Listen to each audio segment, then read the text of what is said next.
পাপা এরকম করে তুমি তো কই দুধটা খাও না, ভাতটা খাও না। কেমন বদমাশি হাসিটা দিচ্ছে। এরকম যদি ভাতটা একটু দুধটা যদি তুমি নিজে নিজেই খেয়ে নিতে, তাহলে তোমার কোনো টেনশনই থাকতো না। আমার দিকে তাকাও, তাকাও এদিকে, বলো কিছু বলো এবার। কেন না, কেন না চামচ দেবো না? তুমি আগে কথাটা বলো আমাকে।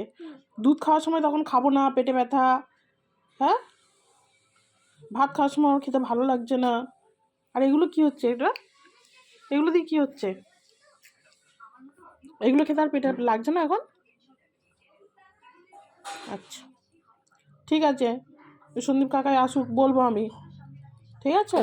না আবার মুখেরটা ওখানে ফেলছো?